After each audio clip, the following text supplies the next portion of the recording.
bulan lalu. Di situ kita membahas bagaimana Tuhan Yesus ingin setiap orang itu mengalami kesehatan dan kesembuhan.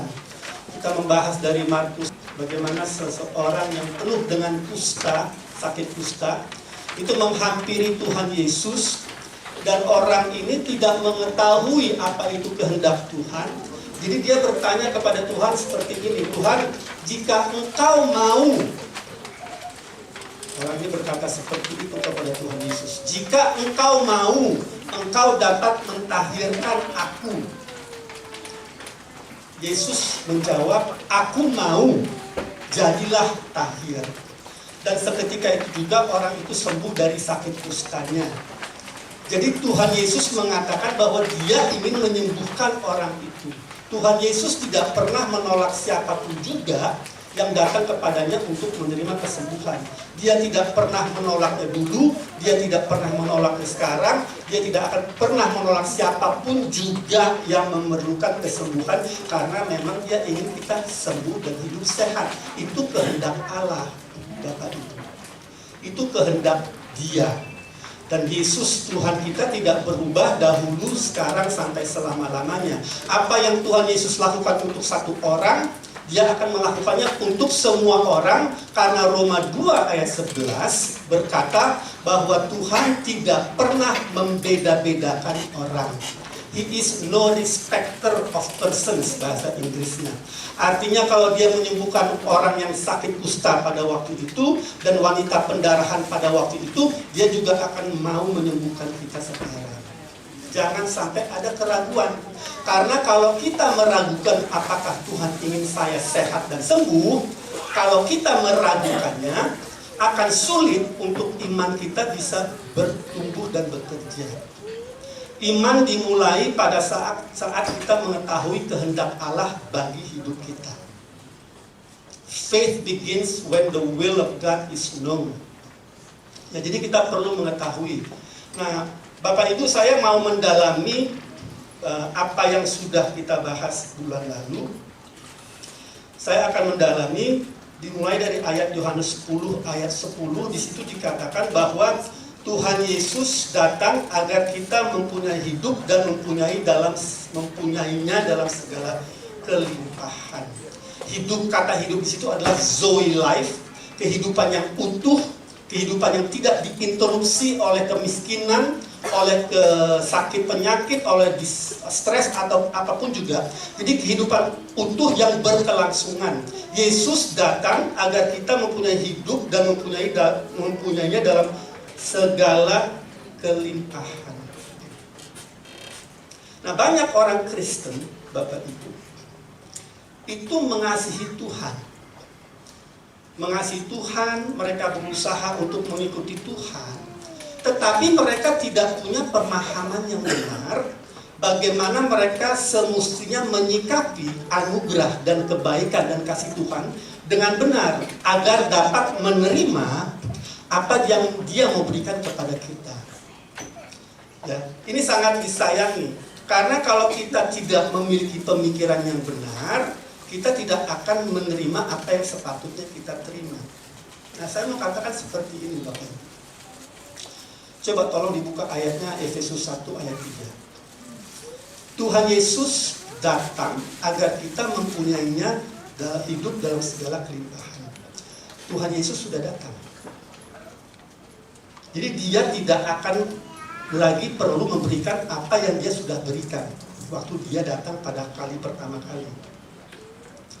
Jadi Dia sudah datang dan Dia sudah menyediakan. Maka itu Efesus 1 ayat 3 berkata, terpujilah Allah dan Bapa Tuhan kita Yesus Kristus, yang dalam Kristus telah memberikan atau mengaruniakan kepada kita segala berkat rohani di dalam surga. Tuhan Yesus telah datang, Dia telah menyediakan semua berkat-berkat rohani bagi kita, agar kita dapat menikmatinya di surga atau di bumi. Tapi ayat ini berkata begini. Ayat ini berkata Dia mengaruniakan kepada kita segala berkat rohani di dalam surga, di dalam Yesus Kristus. Maksudnya apa? Maksudnya ini bukan untuk berkat nanti pada saat kita meninggalkan dunia, baru berkat ini kita terima.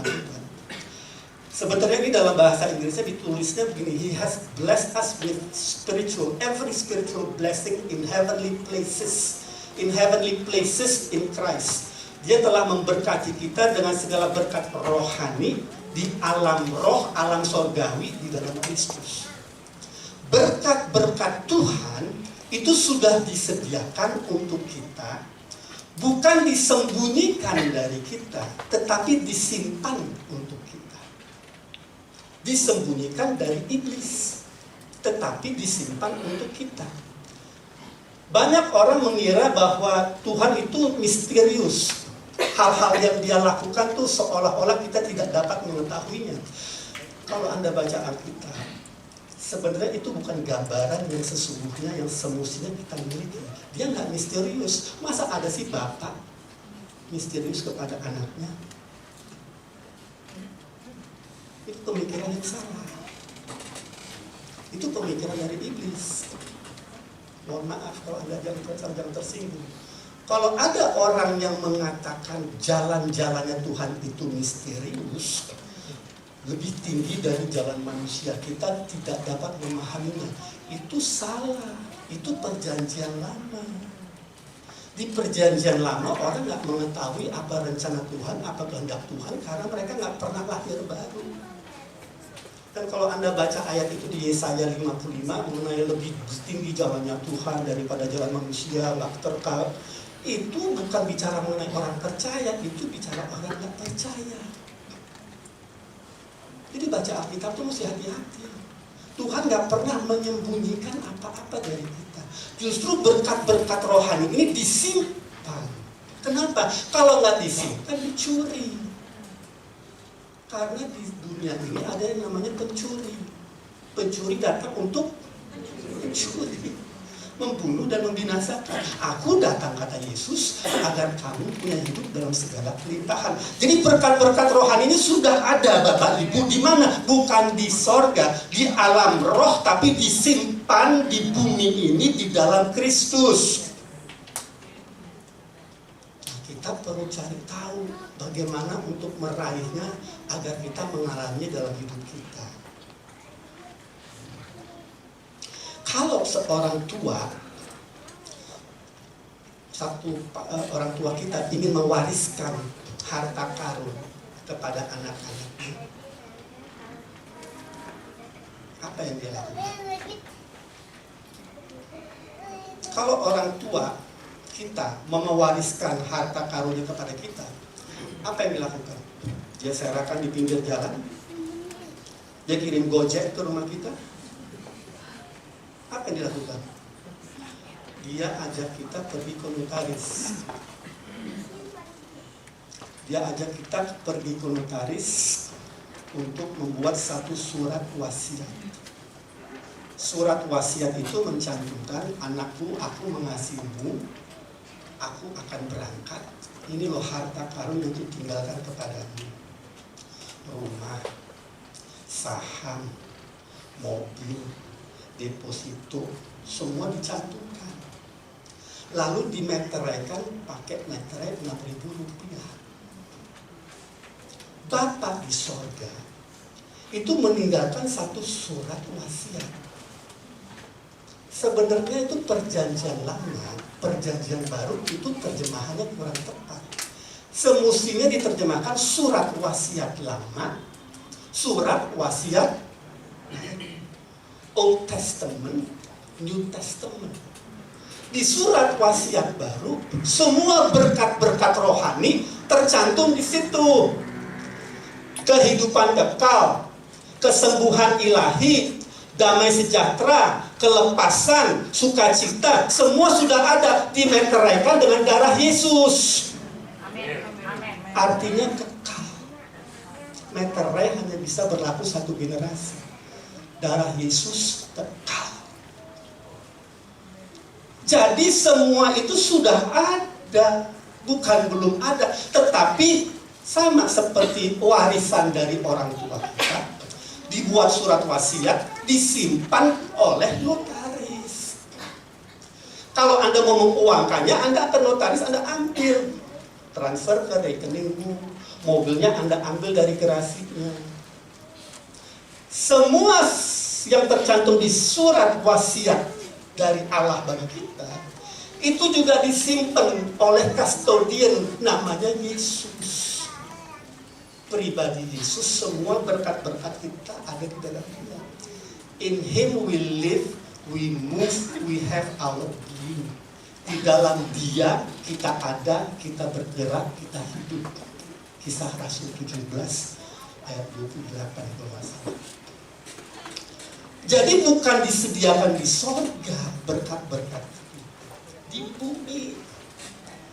Tapi orang Kristen nggak ngerti cara mengambilnya bagaimana. Dia nggak ngerti bahwa ada notaris, ada surat wasiat. Nggak otomatis kita mengalaminya. Jadi kita perlu menanggapi anugerah Allah dengan benar. Nah, inilah kelemahan orang Kristen. Dan inilah kenapa sekolah ini, sekolah Alkitab ini adalah sekolah, bukan saya membanggakan diri. Sekolah Alkitab Charis di seluruh dunia adalah sekolah Alkitab yang pertumbuhannya paling cepat. Karena kita bukan mengajarkan teologi, kita mengajarkan kebenaran yang kita bisa nikmati. Bukan nanti di surga, di bumi. Paham betul? Tuhan itu sudah membayar dengan apa lagi yang perlu dilakukan? Dia sudah membayar dengan nyawanya, dengan darahnya. Gak ada lagi yang dia perlu lakukan. Tidak ada lagi yang dia perlukan. Semuanya terima kasih. Sudah selesai dilakukan. Jadi tinggal sekarang kita perlu menanggapinya. Nah, kita kadang-kadang gak mengerti bahwa kita tuh menganggapnya sama seperti ibu saya kadang-kadang. Kan Tuhan sudah tahu. Tuhan kan sayang sama aku. Kok dia gak sembuhkan aku? Ada hal-hal yang kita perlu lakukan Bapak Ibu. Ini bukan legalisme. Kalau legalisme atau hukum Taurat itu berbicara kita melakukan sesuatu untuk kita memperoleh perkenanan dari Tuhan. Agar Tuhan mengasihi kita. Kita nggak seperti itu. Kita sudah berkenan kepada Dia. Ini bukan masalah legalisme, tapi ada hal-hal yang kita perlu lakukan. Sama seperti notaris tadi, contohnya. Kita harus ke kantor notaris. Begitu juga dengan surat wasiat ilahi untuk adik kita. Kita harus baca, mengerti isinya, percaya, dan meraihnya. Jadi ada hal-hal yang kita perlu lakukan. Jadi banyak orang Kristen nggak mengerti akan hal ini, nggak mengerti bagaimana meresponnya, sehingga mereka tidak mengalaminya dan hidupnya terpuruk. Padahal anak yang maha kuasa, anak pencipta alam semesta, anak Tuhan, tapi belum mencerminkan kehidupan yang Dia ingin kita alami dalam hidup. Jadi kita perlu meresponi anugerah itu karena tidak otomatis, ini penting, tidak otomatis janji-janji Tuhan terjadi dalam hidup kita. It does not happen, Bapak Ibu. Berkat-berkat Tuhan sudah disediakan, tapi tidak otomatis kita mengalaminya. Tidak otomatis, Bapak Ibu. Ini sekolah-sekolah grace. Kita mengajarkan anugerah Allah. Anugerah Allah itu gratis, tetapi harus direspon. Nah, saya tulis istilah ini dalam bahasa Inggris. Saya dapat dari satu orang, siapa saya nggak ngerti, saya lupa siapa. Dikatakan begini: just because somebody paid for your meal, it does not mean that you get full. Jadi begini ya maksudnya. Kalau saya sekarang berkata kepada Anda, semua diundang makan siang, saya undang Bapak Ibu makan siang jam 1 di restoran sebelah, saya sudah membayar semua biaya untuk makan siang. Pada saat saya mengatakan itu, apakah Anda langsung kenyang? Anda harus pergi ke sana, Anda harus makan, baru Anda kenyang. Sama begitu juga dengan berkat-berkat Tuhan. Anda harus merespon berkat-berkat Tuhan. Itu dikatakan di Efesus 2 ayat 8. Sebab oleh anugerah kamu diselamatkan melalui iman. Itu bukan hasil usahamu, tetapi pemberian Allah. Jadi kita merespon anugerah dengan iman kita. Iman kita itu kita gunakan untuk mengambil apa yang sudah, bukan belum, sudah menjadi milik kita. Nah, banyak orang Kristen tahu Tuhan itu baik, Tuhan penuh anugerah, penuh kasih sayang, bla bla bla, semua di gereja menyanyikannya, kita bersukacita, tetapi nggak respon. Pada saat sakit nggak respon, ya nggak nikmati. Artinya nggak kenyang, nggak makan. Sama seperti undangan makan siang tadi, diundang, halo saya diundang Irwan makan siang, dia udah bayar. Wah haleluya, puji Tuhan, tapi masih belum kenyang. Dia belum ke restoran, belum makan. Oleh bilur-bilur Yesus aku telah sembuh. Oh Yesus sudah menyembuhkan, udah ngalamin nggak? Kalau belum jangan didakwa. Kita akan nanti kasih tahu bagaimana cara memperolehnya kesembuhan itu. Karena masalahnya bukan di dia. Kalau dia pemberi wasiat, dia sudah melakukan porsinya. Masalahnya di sini, di kita. Jangan terdakwa Bapak Ibu. Saya bukan bermaksud menghakimi atau mendakwa. Karena kadang-kadang ada hal-hal yang kita nggak tahu di dalam hati kita, hanya Tuhan yang tahu, yang menghambat untuk kita bisa memperoleh apa yang Tuhan sudah sediakan bagi kita. Jadi dia sudah menyediakannya, kita merespon dengan iman. Tanpa iman tidak mungkin orang berkenan kepada Allah. Anda boleh menangis, Anda boleh perpuluhan, Anda boleh baca Alkitab, Anda boleh puasa, Anda boleh berdoa, Anda boleh memberi. Semua perbuatan yang baikmu itu baik, bagus, berguna. Tetapi kalau tidak ada iman untuk merespon anugerah, Anda nggak akan mengalami apa-apa. Dan itu sangat menyedihkan. Jadi kita perlu Bapak Ibu menggunakan iman untuk meraih anugerah itu sehingga kita kenyang rohani. Sudah dibayar lunas. Sekarang saya sudah makan, saya kenyang. Saya dapat bersaksi, saya kenyang, makanannya enak. Tuhan Yesus sudah bayar. Amin. Ini ilustrasi agak sedikit gampang, biar Bapak Ibu bisa nangkap kebenaran rohani di dalamnya. Ini kebenaran rohani, karena ini yang Yesus sudah lakukan, dia sudah bayar. Nah, bagaimana kita dapat memiliki iman? Itu semestinya pertanyaan berikutnya. Nah, jujur ya, ini tambah rumit secara rohani. Karena kalau saya nggak hati-hati, Anda nggak hati-hati, kita bisa membuat apa yang mudah menjadi sulit.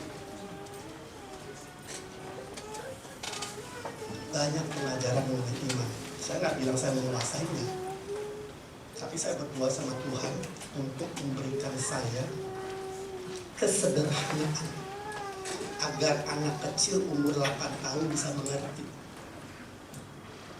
dan menikmati anugerah dan kebaikan Tuhan.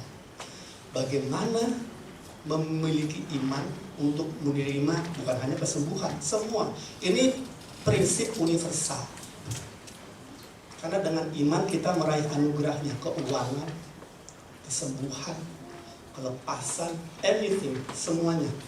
Ini kuncinya, iman. Karena tanpa iman kita nggak akan mengalami apa-apa dalam hidup ini. Bagaimana kita memiliki iman untuk menerima? Nah, ini bukan pengajaran yang mendalam mengenai iman. Saya akan membahas hanya di permukaannya aja. Mudah-mudahan dari permukaannya aja Bapak Ibu sudah bisa menerima, memahaminya dan mempraktekannya. Nah, ini kita agak sedikit masuk ke teknis. Apa itu iman? Coba kita buka Galatia 5 ayat 22.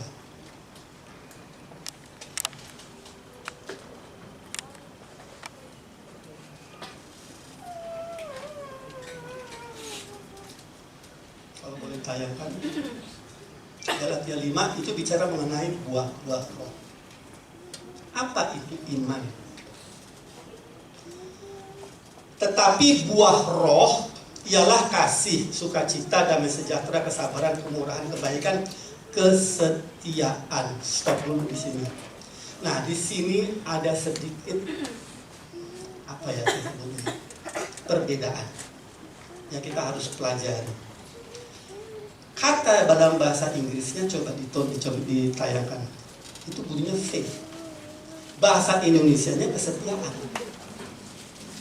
Bahasa Inggrisnya faith. Jadi faith yang adalah iman adalah buah roh. Kenapa diterjemahkan di bahasa Indonesia Alkitab kesetiaan? Karena begini, saya mengerti kenapa. TB nggak salah, Alkitab terjemahan baru. Kalau Anda baca di Alkitab versi Inggris lainnya, itu buah roh itu dia nggak mengatakan faith, tapi faithfulness. Faithfulness itu dalam bahasa Indonesianya kesetiaan. Apa artinya faithfulness? Faithfulness itu adalah full of faith. Orang yang penuh dengan iman, itu orang yang faithful. Orang yang setia adalah orang yang beriman. Kesetiaan itu bukan perasaan. Nah, kita salah membacanya, kita pikir ini buah roh ini perasaan kesetiaan. Bukan, ini bicara mengenai orang yang beriman. Jadi Bapak Ibu, iman itu adalah buah roh. Kalau buah, itu pasti datangnya dari benih. Buah mangga dari pohon mangga dari benih mangga, kan begitu. Benar nggak? Jadi setiap buah yang Anda lihat, kalau Anda telusuri, itu pasti datangnya dari benih. Buah roh itu kan buah, datangnya juga dari benih. Benihnya apa? Benihnya adalah firman Tuhan. Itu yang ditulis di 1 Petrus 1 ayat 23.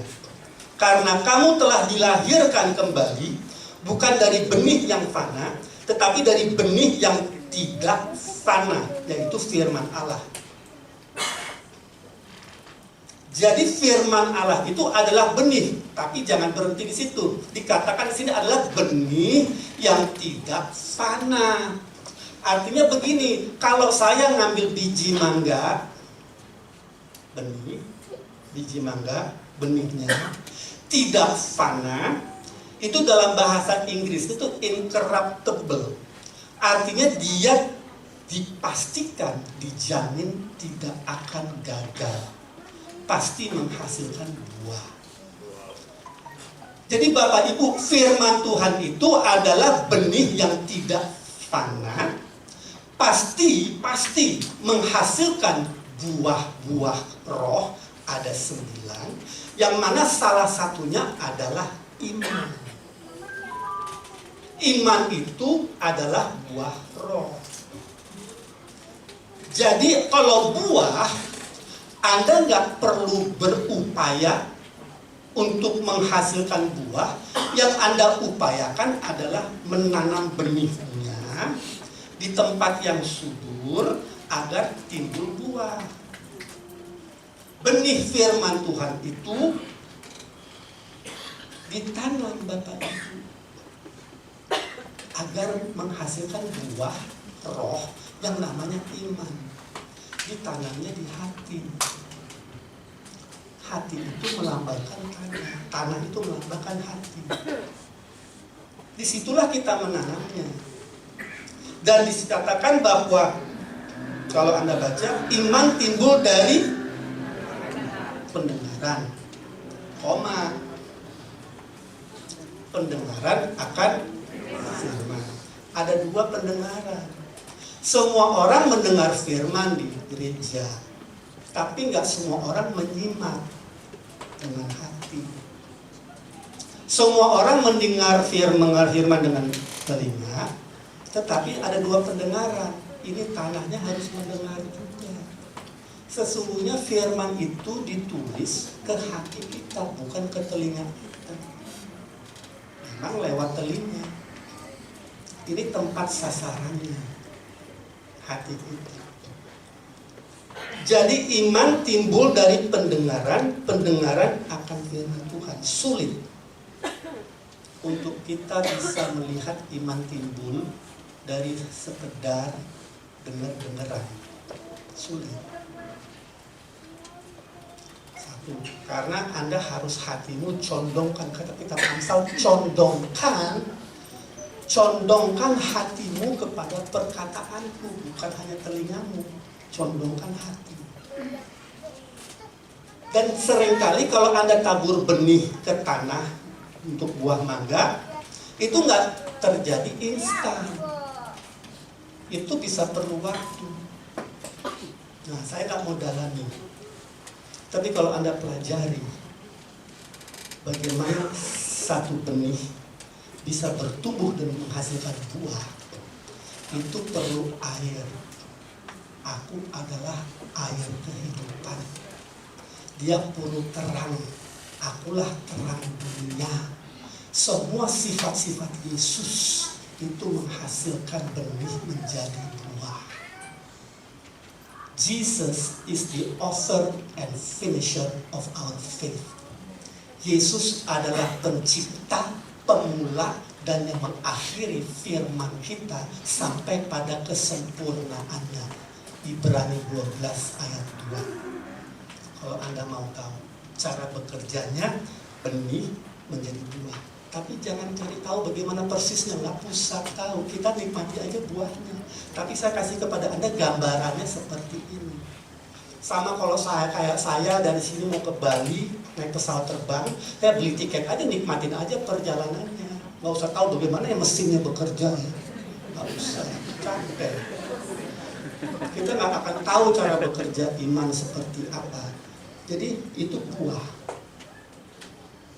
roh. Tugas kita mendengar. Buah kami. Kadang-kadang mendengar di sini ini perlu a quiet place, tempat yang sunyi. Sama kalau Anda mau menanamkan benih buah apapun, itu kadang-kadang biar dia tumbuhnya baik, harus dijaga, dipagerin.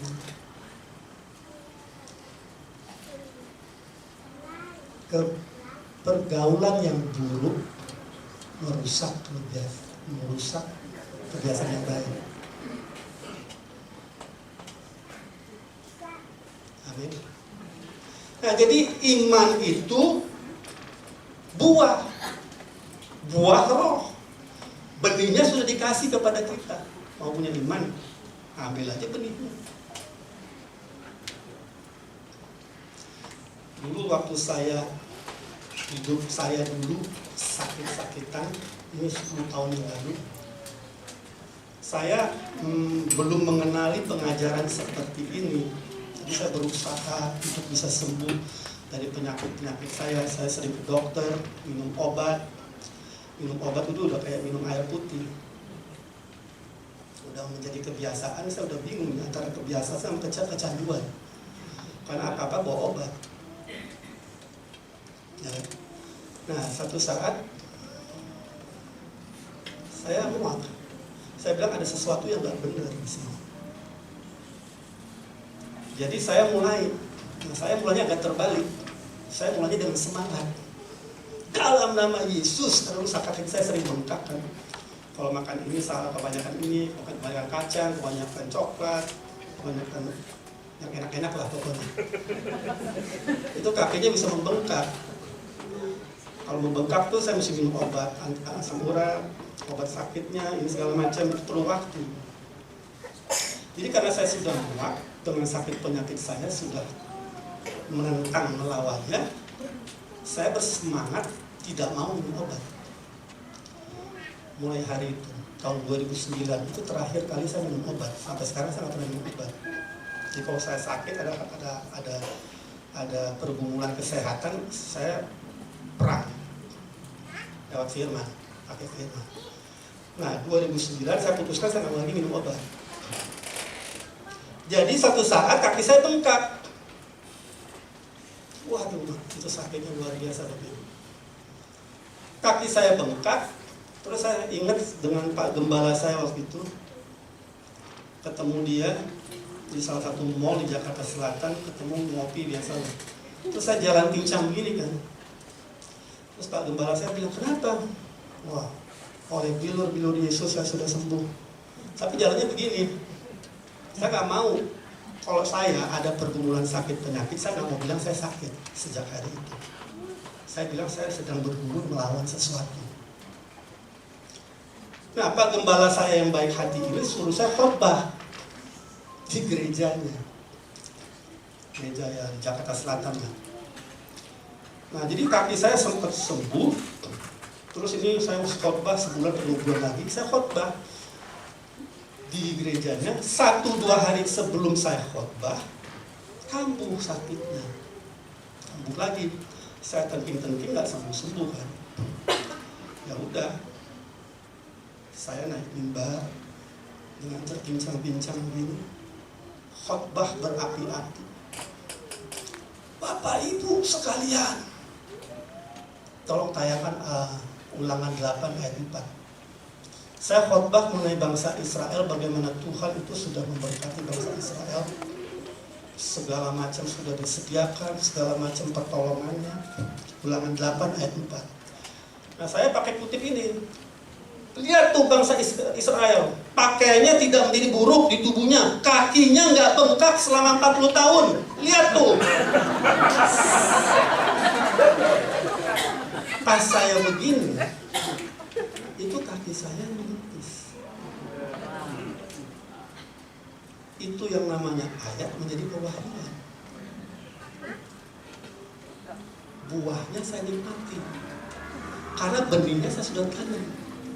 Munculnya pada saat di mimbar, ya puji Tuhan lah. Jadi turun dari mimbar agak sedikit gagah. Langsung habis khotbah, makan siang, semuanya dimakan. Sifat lama memang susah melepaskan.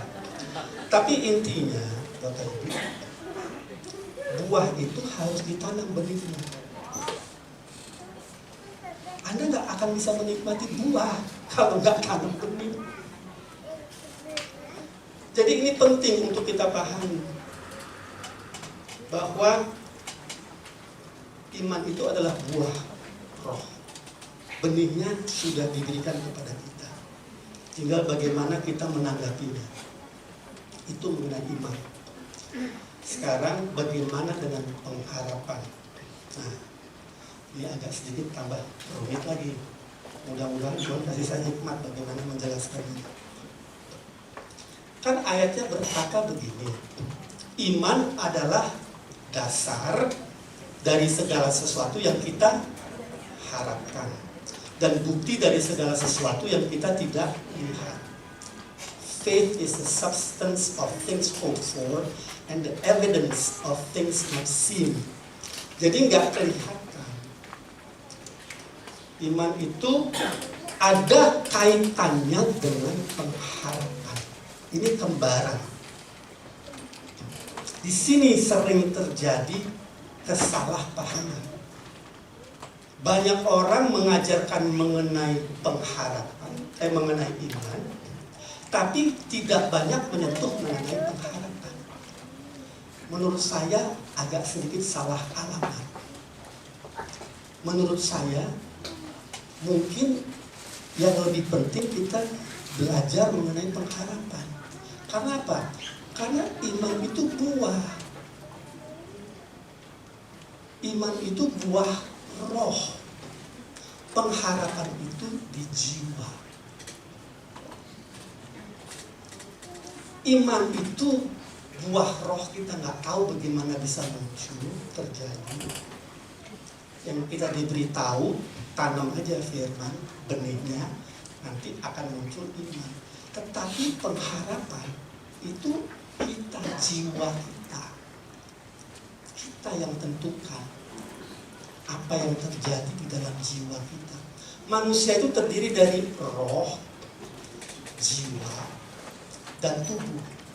3 unsur. Manusia itu adalah makhluk roh. Bapak-bapak, ibu-ibu, semua kita ini adalah makhluk roh. Kita punya jiwa. Kita tinggal di dalam tubuh. Tubuh itu rumah kita.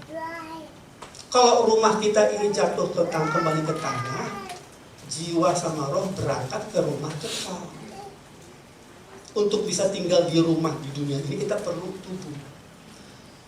Nah, jadi di jiwa ini ada pikiran, perasaan, kehendak. Kalau roh itu adalah perkataan-perkataan yang kukatakan kepadamu adalah roh dan hidup. Perkataan siapa? Perkataan Yesus.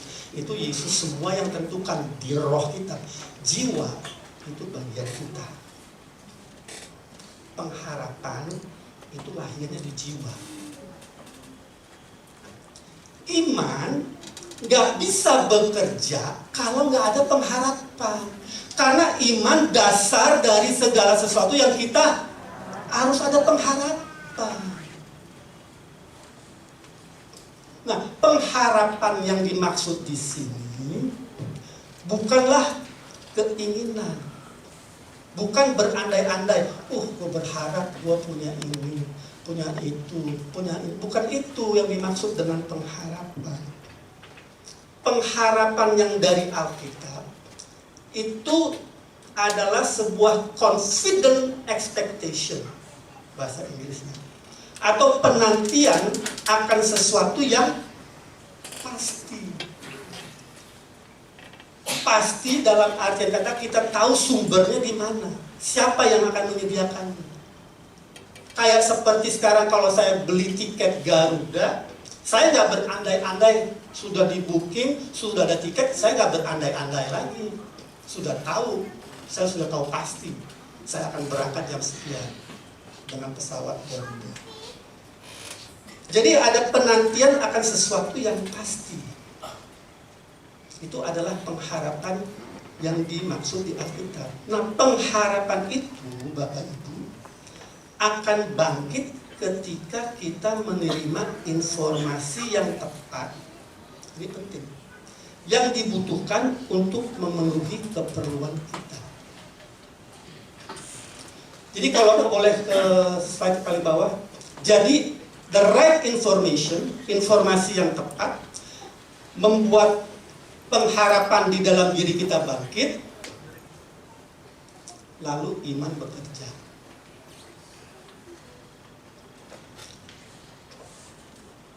Information, the right information, hope, dan faith.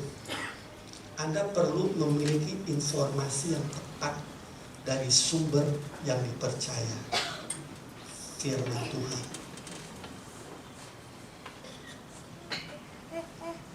Saya kasih gambar seperti ini Bapak Ibu. Ya. Ini termostat. Anda mau pakai ini untuk AC, Anda mau pakai ini untuk heater, terserah. Termostat itu adalah pengharapan, mencerminkan pengharapan. Saya naikin biar panas, saya turunin biar dingin. Pada saat saya naikin biar panas, saya punya penantian yang pasti dia akan panas. Itu pengharapan. Begitu saya naikin, itu mesin ke belakang menciptakan iman untuk menghasilkan pengharapan saya. Paham? Bergandengan iman dan pengharapan. Nah, sekarang saya mau tanya sama Anda, kalau lagi sakit, pengharapanmu di mana? Mau tetap di nol? Saya harap tidak. Sekarang saya berharap dengan saya menjelaskan ini, pengharapan Anda naik. Sehingga imanmu bekerja. Dan Anda pulang sehat. Karena memang itu keinginan Tuhan.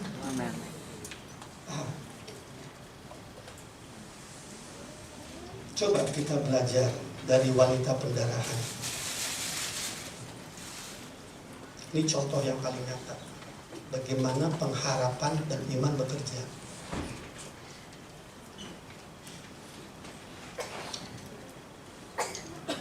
Kita baca aja Markus 5, tolong. Kalau Bapak Ibu bawa Alkitab, Markus 5 ayat 25 ayat 29. Adalah di situ seorang perempuan yang sudah 12 tahun lamanya menderita pendarahan. 12 tahun Bapak Ibu, bukan 12 bulan, bukan 12 hari. 12 tahun menderita pendarahan. Ayat 26.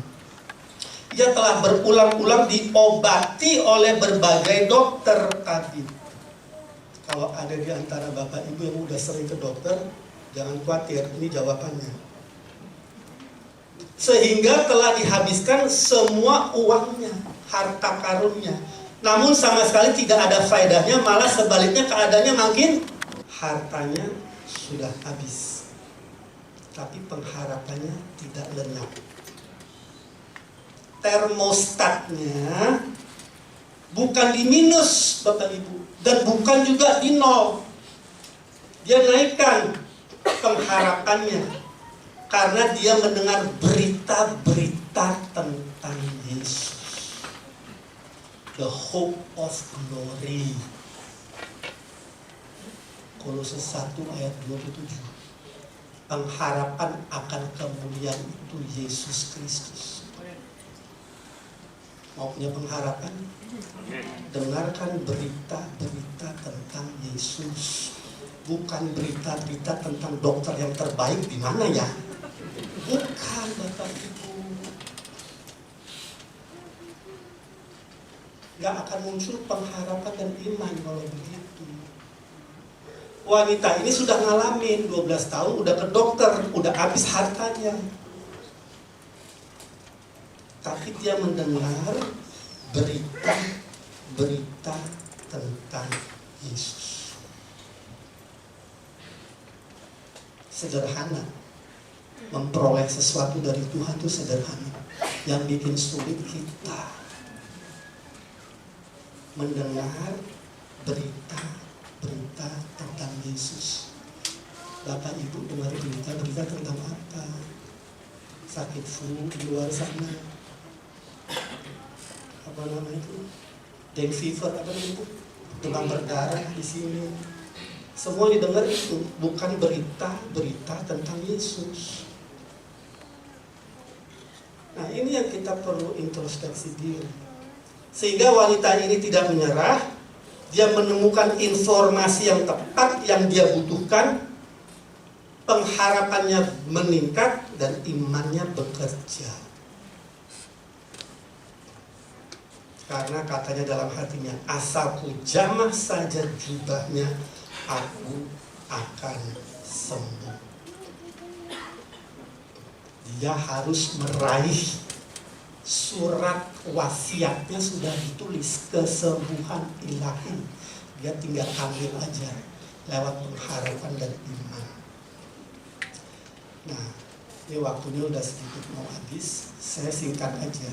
Apa penghambat-penghambat dari pengharapan untuk bisa bekerja, bisa berfungsi? Apa? Karena kita mau tahu, kok pengharapan saya nggak naik-naik nih Pak? Kenapa ya Pak ya?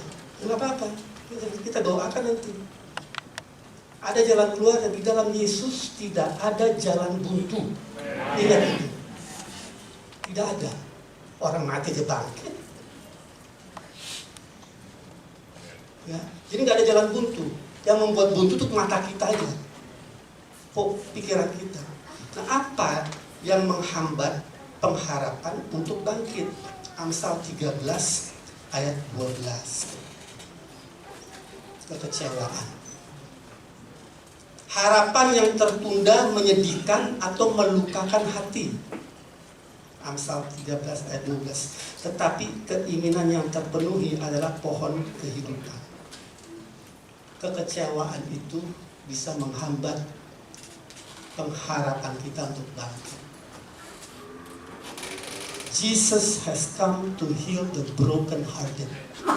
Lukas 4 ayat 18. The Lord has anointed me to preach the gospel to the poor. Tuhan telah mengurapi aku untuk memberitakan kabar baik, kata Tuhan Yesus. He has sent me to heal the broken-hearted. Dia mengutus aku untuk memulihkan hati-hati orang yang kecewa, yang sakit hati. Come to Jesus.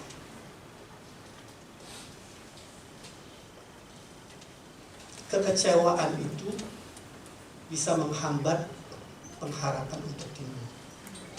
Jadi kita juga perlu menjaga hati kita dari kekecewaan. Kedua, yang kedua ini luar biasa ya. Yang kedua ini waktu saya baca ayat ini saya langsung ini ya.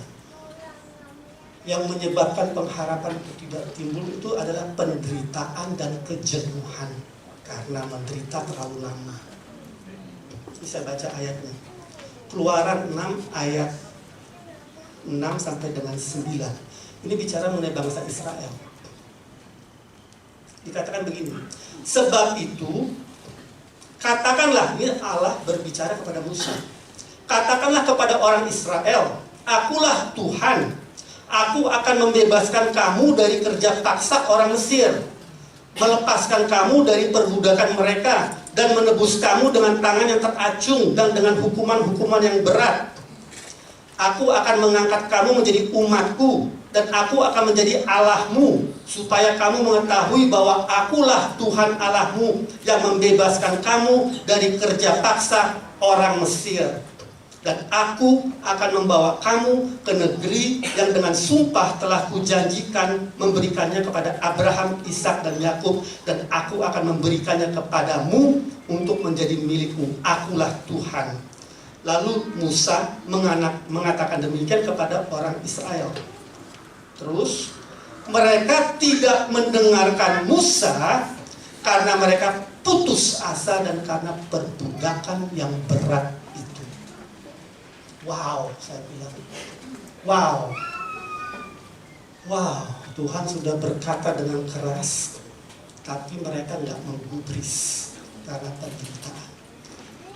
Orang yang menderita itu perlu ditolong Bapak Ibu. Jangan sampai itu seperti bangsa Israel. Karena penderitaan itu bisa membawa kepada kelesuan, apatis. Akhirnya give up the ghost dalam bahasa Inggris. Nyerah. Jangan sampai. Jangan sampai. Banyak orang itu yang sakit menderita karena mereka fokus kepada penderitaannya, bukan kepada janji Tuhan. Maka itu penderitaan itu menjadi lebih besar daripada janji Tuhan. Orang seperti itu harus di-counseling. Dulu salah satu keluarga saya waktu sakit kanker, dia itu sudah begitu parahnya, stadium hampir 4 kalau nggak salah, udah di kursi roda, nggak punya pengharapan. Suaminya sama dia sudah pisah, anak-anaknya sudah meninggalkan dia, nggak punya rumah, nggak punya uang, menderita sakit kanker lagi sekarang. Gimana menghidupkan pengharapan di dalam dia? Pakai kursi roda. Saya sama istri saya layani dia. Kita membuat dia nonton video mengenai kesembuhan selama 2 jam. Kesaksian demi kesaksian orang yang sembuh dari kanker. Nonton, dia bilang. Nonton, saya temenin dia nonton sampai dia udah begini. Sudah, sekarang saya doain. Saya sama istri, kita doain. Yang dari kursi roda, dia bisa lompat, bisa jalan, bisa berteriak. Karena nonton pengharapan itu muncul. Anda harus bangkitkan pengharapan itu. Jangan salah fokus. Penting untuk kita mempertahankan pengharapan itu. Penderita dan kejenuhan itu bisa menghambat pengharapan bekerja. Yang terakhir, salah pengajaran, belief sistem yang salah. Hosea 4 ayat 6. Umatku binasa karena tidak mengenal Allah, karena engkaulah yang menolak pengenalan atau pengetahuan itu. Kalau Anda punya belief system yang salah, itu pengharapanmu bisa nggak bertumbuh. Contoh, kalau Anda baca kitab Mazmur 91, Musa berkata begini, "Oh Tuhan, umur kami cuma 70 tahun. Kalau kuat 80 tahun." Oh begitu ya. Berarti kita ini 70 tahun hidup kita di bumi. Kalau kita kuat 80.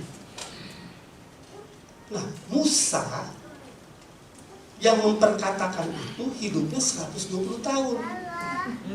Artinya ayat itu nggak benar. Ayat itu bukan bicara untuk Anda dan saya. Ayat itu bicara untuk orang-orang yang tegar teguk, yang keras kepala ini. Bangsa Israel yang nggak mau mendengarkan Tuhan. Ya hidupnya segitu, 70 tahun, 80 tahun. Maka itu mati semua di padang gurun. Kita nggak ditentukan hidup segitu. Malah Tuhan nggak kepingin kita mati. Tetapi kenapa kita mati? Karena tubuh ini, Bapak Ibu, nggak bisa tahan karena dosa. Dia harus kembali ke tanah, jadi kita terima tubuh yang baru. Pada saat kita nanti sudah lemah, nggak kuat bertahan, Tuhan sih kepengen kita hidup selamanya. Jadi kalau ada orang meninggal, jangan bilang sekali-sekali Tuhan panggil kita. Tuhan nggak pernah panggil manusia untuk mati, Dia panggil manusia untuk hidup. Karena aku hidup, kata Yesus, hiduplah kamu. Kita nggak ditentukan untuk mati, tetapi manusia ditipu iblis jadi mati. Nah, umur 70-80 tahun itu bukan umur kita. Masa orang fasik hidupnya 100 tahun, orang Kristen 70 tahun, itu memalukan. Benar nggak? Karena apa? Karena salah belief system. Maka itu kalau ada orang ulang tahun, pendeta, kalau ada pendeta sih jangan doakan 70 tahun, kalau kuat 80 tahun, jangan begitu. Karena itu ayat sudah tidak berlaku untuk kita. Belief system ini, kata Hosea 4:6, umatku itu orang percaya, Bapak Ibu, itu bukan orang kafir. Sedihnya ayat ini adalah umatku binasa. Itu yang membuat saya sedih. Maka itu saya begitu tahu pengajaran ini, saya harus buka sekolah ini di Indonesia. Nggak bisa juga. Masa orang Kristen hidupnya terpuruk mulu karena belief system yang salah. Amin. Ya, jadi pengharapan itu harus kita pertahankan. Cara paling mudah dan satu-satunya yang terakhir, Roma 5 ayat 5. Kalau ditayangkan ayatnya. Roma 5 berkata begini, pengharapan tidak mengecewakan. Karena apa? Karena kasih Allah telah dicurahkan di dalam hati kita oleh Roh Kudus yang telah dikaruniakan kepada kita. Anda harus mengenal kasih Allah bagi dirimu. Anda mungkin merasa nggak layak karena orang tuamu meninggalkanmu, orang tuamu mengabaikanmu, siapapun juga mengecewakanmu. Jangan itu ditimpakan kepada Tuhan. Anda salah alamat. Ayat ini mau meneguhkan kepada kita, kenalilah kasih Allah. Karena Dia telah mati bagi kita semasa kita masih berdosa. Roma 5. Di sekolah ini, salah satu pelajaran yang kita ajarkan adalah sifat Allah yang sesungguhnya. Dia gak pernah mencobai kita dan juga gak perlu menguji kita. Masalah kita bukan Tuhan. Masalah kita seringkali sesama kita yang mengecewakan. Tetapi Tuhan tidak pernah mengecewakan kita. For the love of God is shed abroad in our heart by the Holy Ghost. Pengharapan tidak mengecewakan karena ada Roh Kudus dalam kita. Bapak Ibu diberkati. Amin. Nah, bagi Bapak Ibu nanti yang sakit kita akan doakan. Bagi Bapak Ibu yang belum lahir baru, belum baptisan Roh Kudus, saya anjurkan terima baptisan Roh Kudus berbahasa roh. Tuhan nggak pernah memberikan sesuatu itu sia-sia. Tuhan kita bukan pribadi yang iseng. Kalau dia berikan kepada kita, itu karena kita butuh. Dia tahu kita butuh. Baptisan Roh Kudus dan bahasa roh itu perlu sekali. Kalau Anda nanti belum, saya undang maju ke depan. Tapi sebelumnya saya mau berdoa untuk Bapak Ibu sekalian. Bapak, kami mengucap syukur atas anugerah-Mu, atas kebaikan-Mu, atas kasih-Mu. Bapak, terima kasih karena Engkau mengajar kami pada hari ini untuk menanggapi anugerah-Mu melalui iman, yang adalah buah roh. Bapak, terima kasih untuk kebenaran firman Tuhan yang adalah benih yang menghasilkan buah roh itu, karena Roh Kudus Engkau yang menghidupkannya bagi setiap orang, sehingga setiap orang yang datang kemari akan memperoleh apa yang dibutuhkan dalam hidupnya dan mengenal Engkau sebagai pribadi yang mengasihi mereka. Bapak, terima kasih. Aku ucapkan berkat-Mu atas umat-Mu di tempat ini, damai sejahtera-Mu dan kasih-Mu berlimpah atas mereka, di dalam nama Yesus Kristus. Haleluya. Amin.